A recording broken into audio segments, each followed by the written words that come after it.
What we see in terms of sponsors when they look at financing, and obviously we've got three equity providers here who can chime in, we see that in terms of trend, there's definitely a desire to participate in the energy transition, to facilitate that. That's a fair bit of talk on that.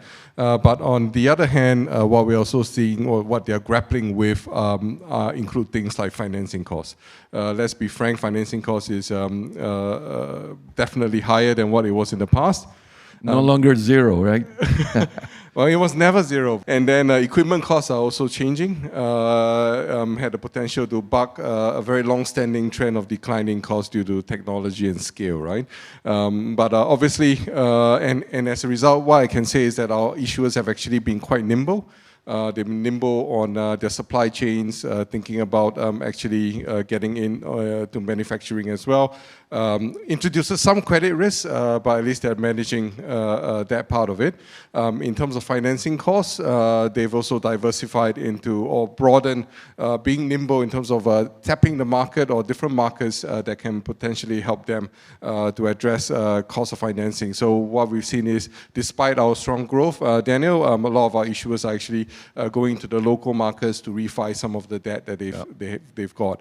But we are seeing that change potentially with a kind of interest rate expectations coming down maybe as soon as this year, fingers crossed.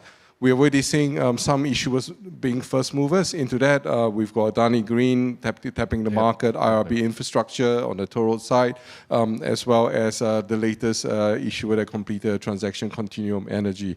So they are going to the market.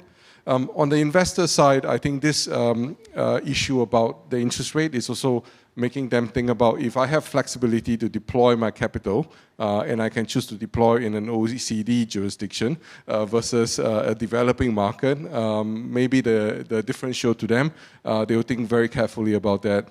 So maybe in terms of the kind of asset allocation by geography, maybe there's a little bit more thinking back in the OECD. But nonetheless, the investors are still very, very keen to participate in energy transition. A lot of investors are also talking about India.